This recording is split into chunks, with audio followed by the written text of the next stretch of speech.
Hi, everybody. Good morning. Thank you for joining our Facebook live stream. Happy Saturday to everyone.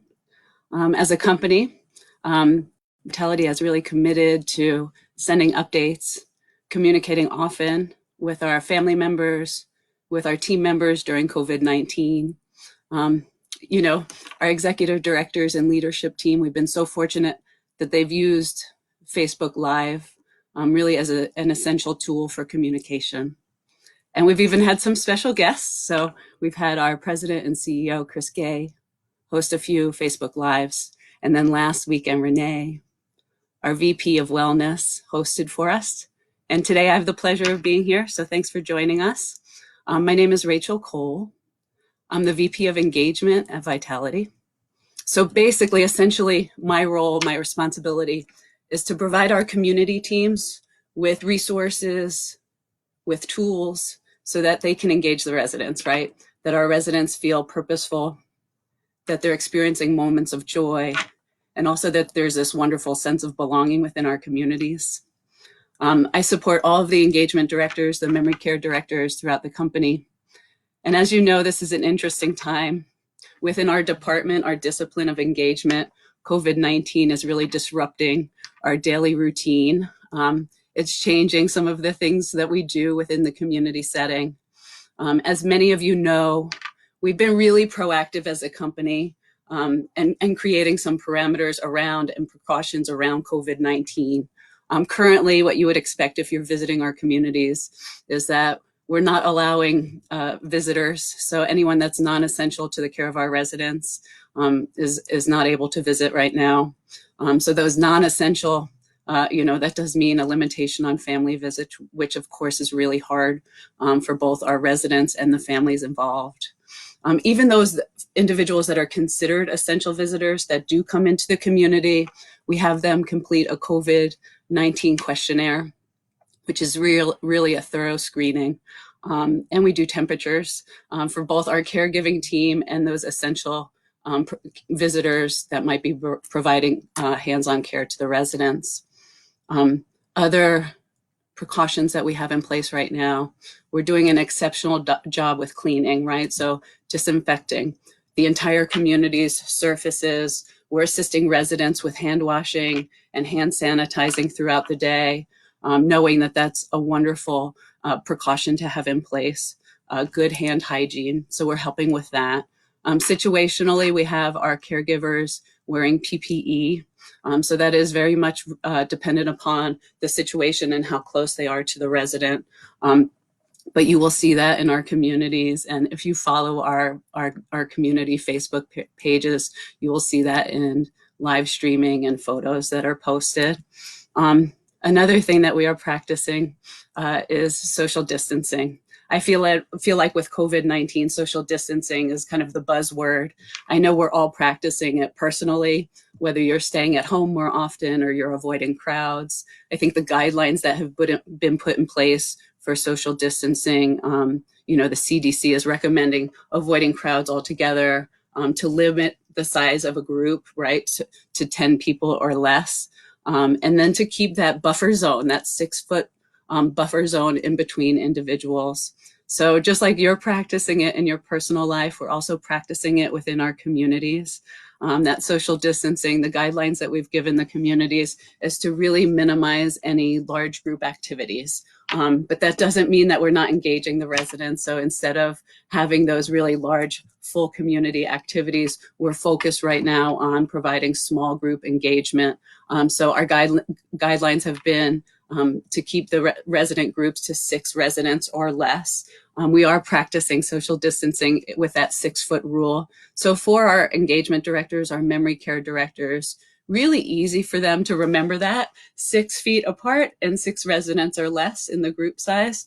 Our buildings are getting really creative with how they institute social distancing. Sometimes it's as simple as just changing the furniture placement within a room. Other times, I know we have one team that is passing out ribbons that are 6 feet long, and those ribbons are a very tangible reminder of the space that we need to have in between individuals. In addition to, those social distancing guidelines, for us, it seems very foreign, right? As caregivers, we, on a normal day, we are all hugs and holding hands. So this idea of not being able to have that physical contact or interaction with residents is really foreign to us. So we need reminders, right? Like that this is a practice. Social distancing is a practice in the memory care setting. So for individuals that are living with Alzheimer's or related dementia, we have to approach social distancing a little bit more flexible. Knowing that we are going to, as their caregivers, we're going to have to be the advocates for social distancing. We're going to have to provide a lot of cues, a lot of reminders, a lot of redirection in our memory care setting. But I don't want you to think that just because we're practicing social distancing that our residents are going unengaged or they're not participating in activities.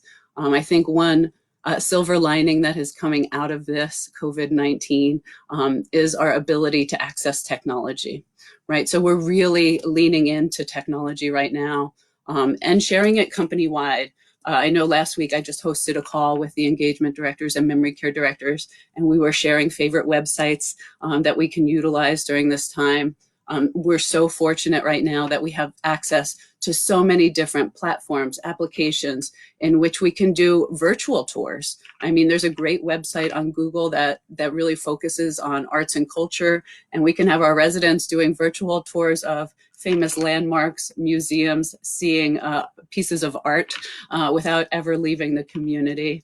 So we're really taking this opportunity to focus on technology, maybe facilitating some virtual concerts so residents are able to still enjoy music. Yes, temporarily it's not live, but we have so much access through technology to still enjoy the things that really were woven into our daily routine prior to COVID-19.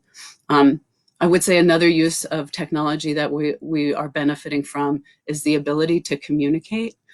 So many of you, if you're a family member that's joining this call today, many of you maybe have had the opportunity to FaceTime or Skype. So our communities have access to platforms like LifeLoop. It's never too late, IN2L, that we're utilizing to send messages and communication. We're able to FaceTime or set up Skype calls. There's just a lot of power in being able to see one another, even if it is through a screen. I would say if you're a family member that's on this call and you haven't yet set up time to connect with your loved one in that way, please reach out to us at the community level. Our engagement directors, our executive directors are very willing. I feel like all of the leadership team are really taking on the responsibility of making sure that you can maintain connected to your loved one, and we're utilizing technology to do that very often. Now, it's not all about technology, right? So our engagement continues when it comes to going outside. So the outdoors, utilizing our courtyards, our backyards, it's just a great easy place really to practice social distancing when our residents are outside. So I know the engagement directors are often sharing pictures with me of the residents engaged in small groups in the courtyard. I see them on their Facebook pages as well. So that continues. And we've really made it a practice for our residents that are in the IL and AL settings. Our engagement directors are doing a phenomenal job providing resources to the residents in IL and AL. We've made it a practice that we're stopping by apartments, we're providing tools so that our residents can stay engaged both mentally and physically, whether it be handing out different exercise cards for residents that are a little bit more tech savvy. We're sharing websites with them that they can utilize to do online classes. I know a lot of our communities, the engagement directors are passing out Sudoku and different puzzles that the residents can complete. So we're encouraging participation in small group, but also providing independent leisure activities. So that all continues. So we're really finding creative solutions. I've been so impressed with the creativity of our engagement directors, our executive directors, really our entire leadership teams. They're so creative. They're finding solutions around COVID-19. And really another bright spot of this, I think some of these solutions, these creative, innovative ways to engage residents will actually maintain, and we will keep them in place once all of this is over. So I think that's a really a great bright spot. The way that we're utilizing technology, I think that will really continue, for the foreseeable future. And I think that that's excellent. I do have time for a few questions, of course. I thought before we go to questions, though, a friend of mine sent me a great email about coping with stress during times like this, like during this kind of time of uncertainty. Whenever our routines are disrupted or we have this level of uncertainty about what's going on, I think that increases all of our stress levels. Maybe you're feeling it personally. If you're part of our team, I know our team members are feeling additional stress. If you're a family, I know it's stressful because you're managing your own personal life as well as worrying about your loved one within our communities. So there were a few tips within this article that I received that really resonated with me. I thought that I would share them with you. The first one, which I found interesting, was limit your news source and your news viewing overall. I don't know about you guys, but I can definitely get COVID-19 fatigue if you're watching the news constantly, streaming all day long. It can seem really overwhelming. So the suggestion in this article was to, number one, find a really reliable source of news. So something like the CDC or the World Health Organization. Limit your viewing to maybe twice a day. And it even suggested in the article to not watch the news right before you go to sleep, which to me makes sense because it might disrupt your sleep if you're in that heightened stress or worry. Another tip that they provided in coping with stress right now is to stay active, right? So many of us are kind of removing ourselves from social scenarios. We're not going out as often, but that doesn't mean that you have to be dormant, right? So thankfully, there are so many opportunities to find exercise online. So if that's something you're interested, there's tons of online courses that you can take right now. Most are being offered for free. Another wonderful way to stay active is to take walks outside, right? So to get outside. There have been so many studies that show that nature is good for our brain, that nature reduces our stress levels. And in nature, you can absolutely practice social distancing effectively. So staying active, getting outdoors when it's possible. And then the other tip that really resonated with me, and I know personally I've been doing a lot of this, is call the people that are most important to you. Check in with them. Even maybe you're calling somebody that's older than you and you're spending that telephone time or Skype, FaceTime to reminisce. Maybe you're calling somebody that's younger than you and you're reassuring them that things are going to be okay. But whatever, just making sure that you maintain those connections with family and friends. I know, like I mentioned, I've been doing that a lot more personally and been utilizing probably FaceTime way more than I ever have in the past. And of course, I want everybody to stay healthy, to stay positive. I know a common theme throughout our communication at Vitality has been to choose faith over fear, right? So this can be a scary time, but to really lean into faith that things are going to be okay. And really that the residents, your loved ones, the folks that we're caring for in our community, they really are still being engaged and still having moments of joy. I'm going to turn it over to a couple of questions. I saw a couple kind of pop up on my screen. And I may have answered them through our conversation this morning. So one of them is, how do I get in touch with my mom who doesn't have a laptop?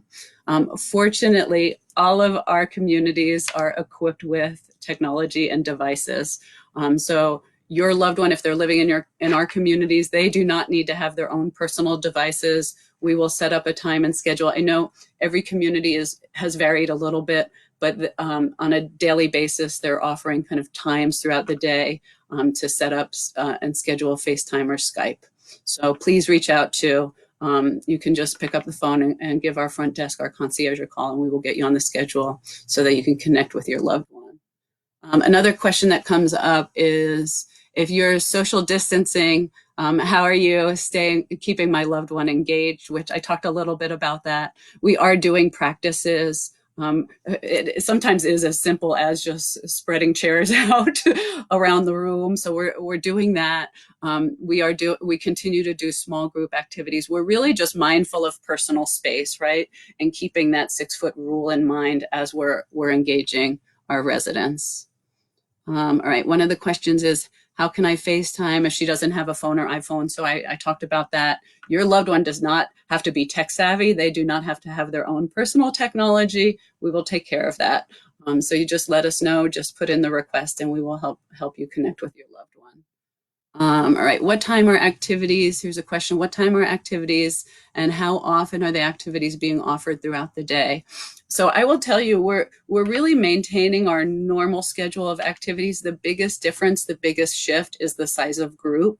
And it varies a little bit building by building, right? So the norm within our communities is that activities start in the morning. So usually the typical activity time is 10 a.m. and then they continue throughout the day. Varies a little bit depending upon is the community IL/AL or is it a memory care community? But those activities are still being offered just in smaller groups. In our memory care environments, we are really focused on providing multiple spontaneous engagements throughout the day in addition to the things that are happening on the calendar because we're focused on that small group activity. I had one question about just how are the residents doing. I have the most fortunate job probably in this company in that I get to see a lot of great pictures. So our engagement directors are sharing pictures. They directly email them to me. They put them on their Facebook pages. I would say that the residents overall, while some are worried, right, and they're missing their loved ones, and there is a bit of a disruption in the day-to-day life, our residents are doing great. From the photos that I see with smiling faces, we have residents that are still dancing. We have music that is playing in the community. We have residents that are still actively, exercising. I see exercise groups on a daily basis that are happening in the buildings. So just know that yes, there is some worry, and there are our residents individually might have concern, but within the community, I feel overwhelmingly the residents feel safe. They feel like the right precautions are in place, and there's still opportunity for engagement.